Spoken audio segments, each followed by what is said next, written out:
రాజు గారు praise the lord. పడుకున్నారా? అయ్యో సారీ సార్, పడుకుంటారా? పడుకోండి sir. Good night sir. Good night sir. All the best. జై శ్రీరామ్. జై Shriram sir. Praise the lord. జై శ్రీరామ్.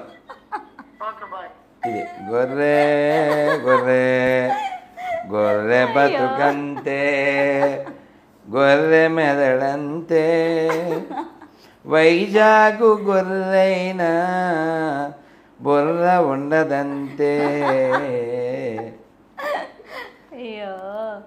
ఏం చేయలేమ్మా, గొర్రె అంతే. యెహోవాకి ఇద్దరు పిల్లలు తెలుసా? అది మనం చదవలేమమ్మా. హెచ్కేల్ అని చాప్టర్ ఉంటుంది, హెచ్కేల్ అని.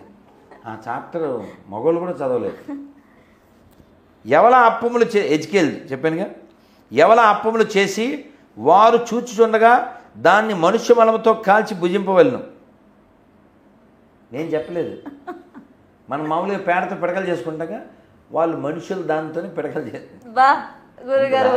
ఇగో చూడండి, క్లీన్. నేనేం సొంతం చెప్పట్లేదమ్మా. హెచ్కేలు 4.12 వివరణ. బార్లీ గింజలతో అప్పాలు చేసి వాళ్ళు చూస్తుండగా దాన్ని మనుషుల పెంటతో కాల్చి తినవలను. అదన్నమాట. ఎవరు లిఫ్ట్ చేయట్లేదు గురుగారు. గిఫ్ట్ ఇస్తానా? ఏమో మరి. లిఫ్ట్ ఇస్తే గిఫ్ట్ ఇస్తామని అంటే బందర్పాపికి చేద్దాం. అనకాపల్లి బందర్పాపి. మనకు టైం ఇద్దాం, మనం చేస్తాం. వాళ్ళకేమో ఖాళీగా ఉండి 10 సార్లు 20 సార్లు చేస్తే మనం ఎత్తాలంటే ఎలాగా? ఏదో ప్రయాణాలు, ప్రవచనాలు, ఉపవాసాలు, మౌనం ఎన్నో ఉంటాయి.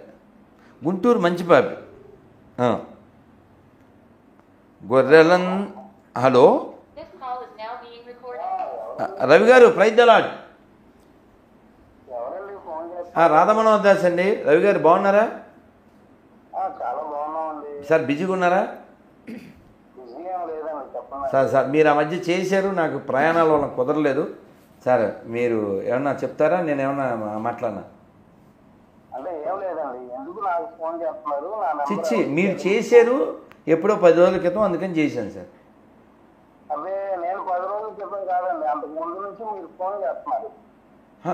నా బతుకి ఫోనే ఎత్తను, నేను ఫోన్ చేయడానికి నా మొహానికి.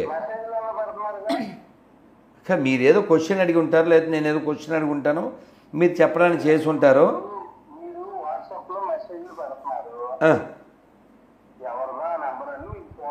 అచ్చా, మీరు ఏదైనా అడిగేది ఉందా?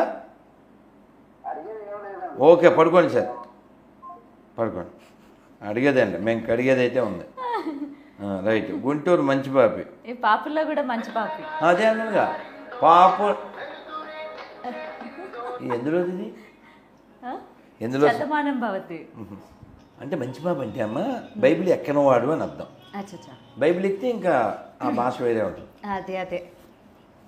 ముసలి పాప ఎలమంద 8 సార్లు చేశాడు. ముసలి పాప 8 సార్లు అంటే 88 సార్లు చేస్తాను. అదే పని. ఒకడు ఉన్నాడు, వాడు యుఎస్ నుంచి కుర్రోడు.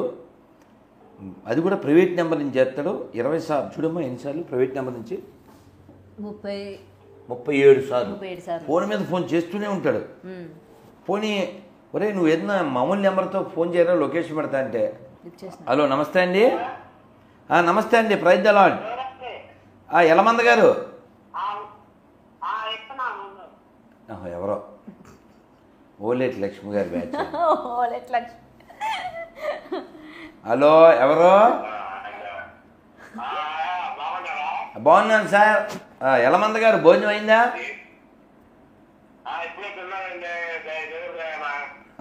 పోన్లేండి, praise the lord.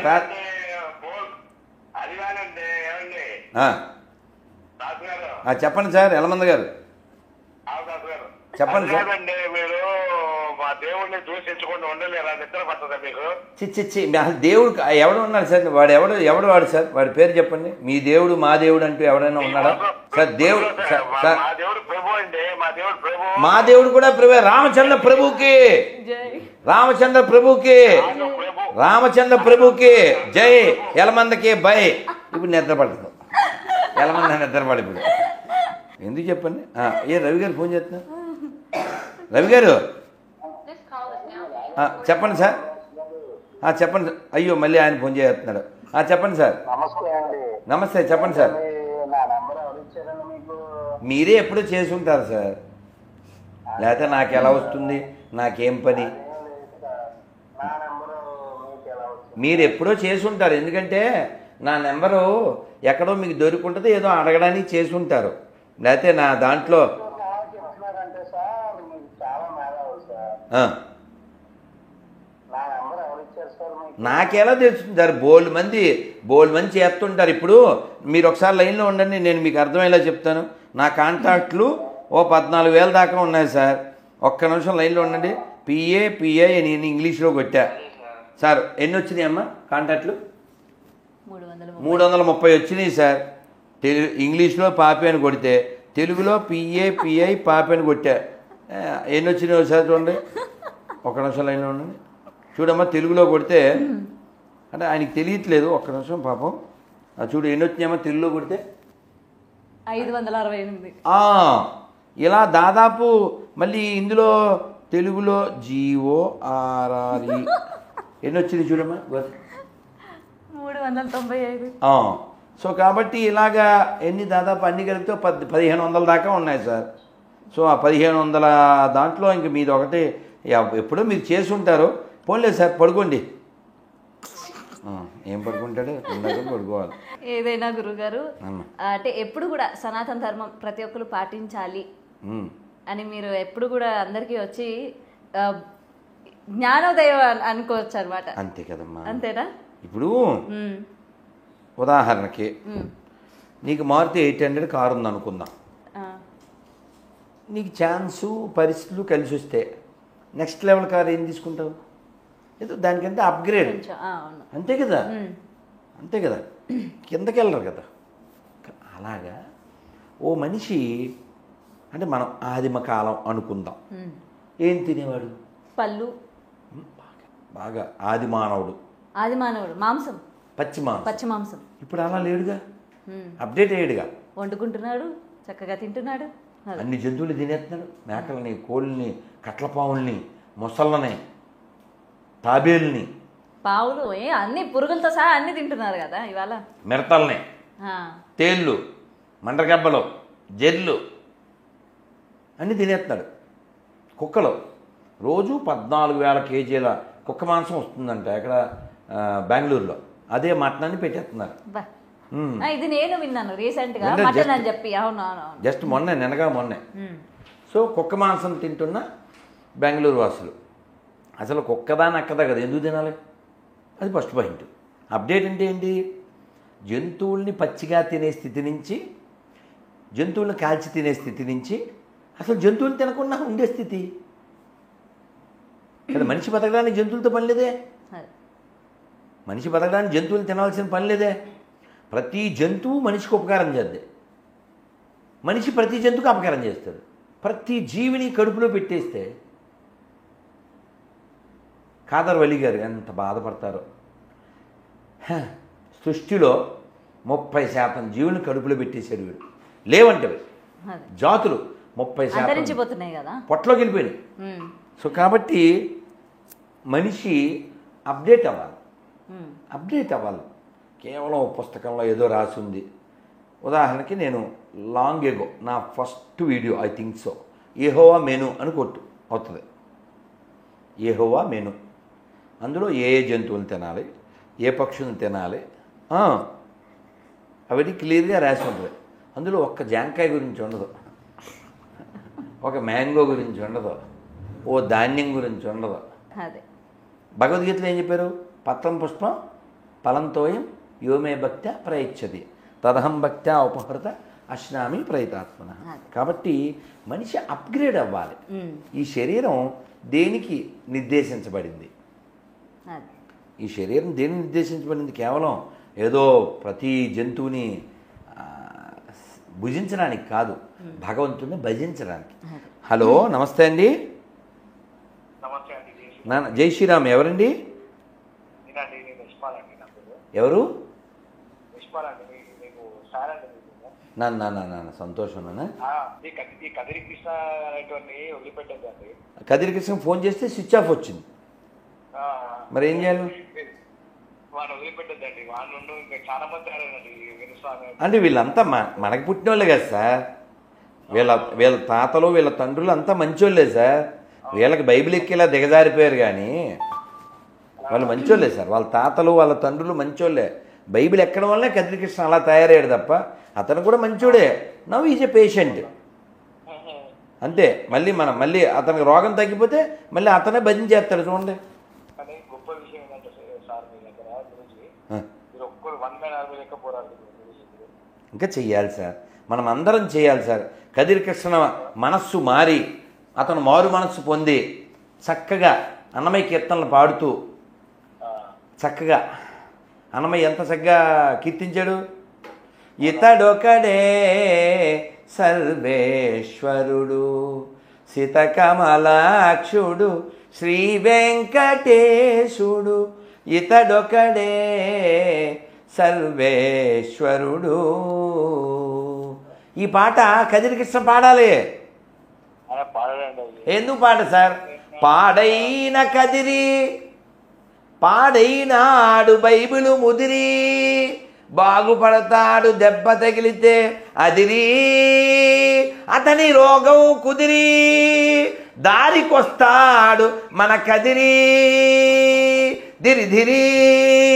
Okay sir. Anyway అమ్మా థ్యాంక్ యూ సో మచ్ గురుగారు. సంతోషం. అంటే చాలా నా ప్రశ్నలన్నిటికీ కూడా జవాబులు చెప్పారు. అండ్ ఈ కదిరి కృష్ణ మీరు అన్నట్టు డెఫినెట్గా తన తప్పు ఏదో తను తెలుసుకొని ఇంకా ఇటువంటి కదిరి కృష్ణ లాంటి వాళ్ళు పునరావస్తు కాకుండా దేవుడి మీద ఫ్యాషనబుల్గా కానీ లేకపోతే వైరల్ అవ్వాలన్న ఉద్దేశంతో ఇక్కడ కేవలం దేవుడు అని కాదు, హిందూ దేవీ దేవతలను అవమానించడం అంటే ఏం లేదు. ఇప్పుడు నా కోరిక ఏంటంటే అది ఫోన్ ఎత్తుంటే అవును కదిరి కృష్ణ గారి నోటి ద్వారా వెంకటేశ్వర సుప్రభాతం వక్ర భాష్యం విన్నాం. ఈ కదిరి కృష్ణ గారు ఈ పేపర్ చదవాలి. నేను పంపించాను కూడా. ఈ మనుషులు చదవలేని దాన్ని అతను పంపించి అతను మంచి నాస్తికుడు, అతను మతం లేనివాడు కాబట్టి మీ నోటి ద్వారా బైబిల్ కూడా చదవాలి, అతని నోటి ద్వారా ఖురాన్ కూడా చదవాలి. నువ్వు చదివావు ఖురాన్? ఎవరు చదవడు? ఖురాన్ చదవరు, బైబిల్ చదవరు, తత్త నన్న అంతే. నువ్వే కాదు అందరితో ఉంటుంది. హుస్సేన్ అయినా అంతే, ఇమానుయేల్ అయినా అంతే, ఎవడు చదవడు. సో ఈ కదిరి కృష్ణ అనే అతను సుప్రభాతం గురించి నోటికొచ్చినట్టు వాగాడు కదా. అలాగే రామాయణం గురించి అతను ఎవరు? కత్తి పద్మారావు, అతను వాగాడు కదా. వీళ్ళందరూ భజన చేసే కాలం వస్తుంది. కత్తి మహేష్ అయినట్టు వాళ్ళు నశించిపోకూడదు. వాళ్ళ హృదయం ఎంత గొప్ప, వాళ్ళకి వారసులు మనం. ఈ నేల ఎంతమంది మహనీయులు పుట్టిన నేల అనేటువంటి స్పృహ వాళ్ళకి రావాలి. ఏదో ముష్టి బైబిల్ కోసం ఎందుకు దిగజారాలమ్మా? ఈ నేల మామూలుదా? ఈ నేల ఏ దేశం ఏగినా ఎందుకు కాలినా పొగడరా నీ తల్లి భూమి భారతం అంటే నువ్వు ఈ దేశంలో తిని ఈ దేశంలోనే దేశాన్ని ధర్మాన్ని తెగిడితే ఎలారా? ఏదో ముష్టి బైబిల్ కోసం ఏమన్నాను ఒక్క మాట కూడా వెనక్కి తీసుకోను. ఎవరికైనా డౌట్ వస్తే మనుషులు చదవలేని ఈ దరిద్రాన్ని జూమ్ చేసి చూపించగలరు. నోటితో చదవలేం కాబట్టి ఒక శాంపిల్ కొన్ని ట్రై చేద్దాం. హెచ్కేఎల్. అమ్మో హెచ్కేఎల్ అంటేనే బాబోయ్. వద్దు గురుగారు, ఇందాక వినిపించారు కదా మాకు. అమ్మా పేనాలు తీసేస్తున్నారు. అమ్మో ఇది ఏమన్నా అసలు మాట్లాడదామంటే బాబోయ్. ఇది ఒకటే కొంచెం చదవచ్చేమో. 1 కొరింథీయులకు 7:36 అయితే ఒకని కుమార్తెకి ఈడు మించిపోయిన ఎడ్ల ఆమెకు వివాహం చేయవలసిన వచ్చిన ఎడ్ల ఆమెకు వివాహం చేయకపోవడం యోగ్యమైనది కాదని ఒకటి తలచిన ఎడ్లను అతను తన ఇష్టం చొప్పున పెళ్లి చేసుకొని వచ్చును, అందులో పాపం లేదు, ఆమె పెళ్లి చేసుకొని వచ్చును. ఏంట్రా ఇది? ఏమన్నా అర్థమవుతుందా? వివరణ: కూతురికి ఈడు మించిపోయి పెళ్లి కానట్లయితే తండ్రి తన కూతురిని పెళ్లి చేసుకోవచ్చు. పరిశుద్ధ గ్రంథం ప్రకారం అది తప్పు కాదంట. అది అందుకని మనం గొర్రెలు ఏమడుగుతామంటే ఈ గొర్రె బైబిల్లో ఒక మంచి ఫ్యామిలీ ఉంటే చూపించండి, ఓ మంచి అమ్మ ఉంటే చూపించండి అని అడుగుతాం మనం. వాళ్ళేమో ఎక్కడ అసలు ఫ్యామిలీ ఎక్కడ అమ్మందా దాంట్లో? నువ్వు చూసావమ్మా నువ్వు గొర్రెల పేపర్ ఇచ్చాను నీకు? లేదు గురుగారు. గొర్రెల పేపర్లో నువ్వు అసలు కొన్ని బొమ్మలు కూడా ఉన్నాయి. నువ్వు అసలు ఈ కాంటాక్ట్ ఇవన్నీ అసలు మనం మాట్లాడాం. ఇప్పుడు బైబిల్లో హీరో అంటే ఎవరు అనుకుంటున్నావు? నువ్వు చెప్పు చూద్దాం. జీసస్ కదా? అతని హీరో ఏంటమ్మా? CHAVATA. యేసుబాబుని కోసారు, ఊసారు, చేశారు. అవునా? అతను హీరో ఎలా అవుతారు? సాతాన్ మహారాజు. నన్ను నమ్మని వాడు ఎవడైనా మెడకు బండ కట్టి సముద్రంలో పడవేయడి అన్నాడు. తెలుసా? ఎవరు? యేసుబాబు. సాతాన్ అలా ఏం చెప్పలేదు తెలుసా? సాతాన్ మహారాజ్కి జై. సాతాను ఎవరి చెడు కోరుకోలే. ఇప్పుడు బట్టలు కట్టుకోవద్దు, బట్టలు లేకుండా తిరగమని ఎవరు చెప్పారు? యెహోవా చెప్పాడు. మీ జ్ఞాన ఫలము తినుడి అని ఎవరు చెప్పారు? సాతాన్ మహారాజ్ చెప్పాడు. ఆ తర్వాత వాళ్ళకి జ్ఞానం కలిగి వాళ్ళు బట్టలు వేసుకున్నారు. ఏమంటే బట్టలు వేసుకోమని చెప్పినోడు హీరోయా, బట్టలు లేకుండా తిరగమన్నాడు హీరోయా? వేసుకోమన్నోటే కదా. అందుకే సాతాన్ మహారాజ్కి జై. జై. దేవుడు మట్టితో మగ మనిషిని చేసి దాని ముక్కు ద్వారా ప్రాణం ఊదినం. అది ఆదాం అనేవాడిగా మారినం. తర్వాత ఆదాం పక్కటెముక నుంచి దేవుడు స్త్రీని తయారు చేసిను, ఆమెను అవ్వ అన్నను. ఆ తర్వాత వీరిద్దరికి ఈడెనను పలవృక్షంతో అలరాలు తోటనిచ్చాను. ఎక్కడి నుంచి పుట్టించాడు? ఒక మనిషిని పుట్టించి వాడిలోని స్త్రీని పుట్టించాడు. ఈ అబ్రహాం తెలుసా మీకు? వీటిని అబ్రహామిక్ రిలిజియన్స్ అంటారు. తెలుసమ్మా? 3 ఉన్నాయి కదమ్మా. ఈ యూదులది, ఇస్లాము, క్రైస్తవం. ఈ మూడింటిని ఏమంటారు? అబ్రహామిక్ రిలిజియన్ అంటారు. తెలీదా మీకు? ఈ అబ్రహాంకి ఓ భార్య ఉంది. ఈ భార్యని తీసుకుని అతను వేరే దేశం వెళ్తాడు. వెళ్తే ఎవరు ఈవిడ అని అడుగుతాడు. అక్కడ రాజు ఏమని చెప్పాలి? వీడు భార్యని చెప్పాలా? చెప్పడు. భార్యని చెప్పడు, చెల్లెని చెప్తాడు. ఆ రాజు దాన్ని తీసేసుకుంటాడు. పెళ్ళాన్ని చెల్లిని చెప్తాడు. అది ఎవరన్నా చెప్తారా? పోన్లండి సార్, రవి గారు ఏదో పాప ఆయన ఏదో మాట్లాడుకుంటున్నారు సార్, మీలో మీరు మాట్లాడుకోకండి సార్, రాత్రిపూట పడుకోండి సార్ అని మాట్లాడుకుంటున్నాడు అక్కడ. అవా మాట్లాడుకుంటున్నాడు. ఇంకా బైబిల్ ఎక్కితే పిచ్చి అంతేనమ్మా. ఇంకా వాళ్ళకి సంతోషం ఉండదు, ఇప్పుడు నిద్రపోరు. ఈ రాత్రికాల సమయమేనా అదే ఏదైనా అమ్మ. అందుకని ఇలా మనం నవ్వుకోవడానికి, మన అలా ఆనందమైన బయలుకి వెళ్ళకి వచ్చినట్టుకు చూడు. పిచ్చోళ్ళ గురించి వెంటనే కానీ లైవ్లో చూడండి. ఇదే ఎందుకు చెప్పు? ఇప్పుడు పడుకోవచ్చు కదా, పడుకోనేవారు పాడు చేయడానికి పుట్టారు. ఇప్పుడు సింపుల్ కాన్సెప్ట్ అమ్మా. ఊరికే అనాలిసిస్. అక్కడ 1 2 3 5 ఉన్నాం కదా, వీళ్ళు 5 దేవుడు ఉన్నాడని చెప్తున్నాగా. అంటే మనంతా రిలేటెడ్, మనంతా ఫ్రెండ్స్, మనంతా బంధువులం. వీడు దేవుడిని వెంకటేశ్వర అంటాడు, వాడేమో రామ అంటాడు, నువ్వేమో నాగం శివుడు అంటావు, ఇదేమో అల్లా అంటాడు, ఆ రాబర్ట్ ఏమో యేసు అంటాడు, నేనేమో గోవింద అంటాను. ఏ ప్రాబ్లం ఉంది? లేదు. ప్రాబ్లం ఉంది, బాగానే ఉందిగా. శ్రీరామనామాలు 100,000,000, ఒక్కొక్క పేరు బహుతీపి. శ్రీరామనామాలు 100,000,000. కానీ భగవంతుడిని అలా ఎన్నో పేర్లతో పిలవచ్చు కదా. ఏం ప్రాబ్లం? మనం చూసామా? ఏదో ప్రశాంతంగా ఉన్న జీవితం, చిన్న జీవితం, ప్రశాంతంగా ఎవరికి హాని చేయకుండా బతికితే సరిపోద్దుగా. ఏదైనా గురువు గారు అంటే అందరూ కూడా ఇట్లాంటివన్నీ చిలిపివి అంటూ ఉంటారు కదా, ఇట్లాంటివన్నీ అసలు చేయకుండా ఉంటే సరే. అదే నేను అనేది చిన్న లైఫ్. అంతే అంతే అంతే. మా దేవుడిని నేను నమ్ము కొంపల దగ్గరికి వచ్చి ఏంటి దరిద్రం, ఏదో ముష్టి పుస్తకం పట్టుకుని. ఇప్పుడు నేను 26 క్వశ్చన్లు ఎందుకు అడుగుతానంటే, మీరు కొంపల దగ్గరికి వచ్చి అడుగుకుంటున్నారు మారిపోండి అని. మా దగ్గర లేదేమైనా ఉంటే మారిపోతామే. అంతే అంతే. ఏమో మంచి అమ్మ ఉందా, మంచి పండుగ ఉందా, ఎందుకు చెప్పండి. అందుకని సర్వే జన సుఖినో భవంతు అని చెప్పేటువంటి సనాతన ధర్మం ప్రపంచమంతా ఎప్పుడో ఒకప్పుడు ఉండేది, ఇప్పటికీ దాని రుజువులు ఉన్నాయి. కాబట్టి అందరూ హిందువులే, అందరూ మన బంధువులే. భారత్ మాతాకి జై. జై శ్రీరామ్. థ్యాంక్ యూ గురుగారు. For more videos like this, subscribe Big TV channel.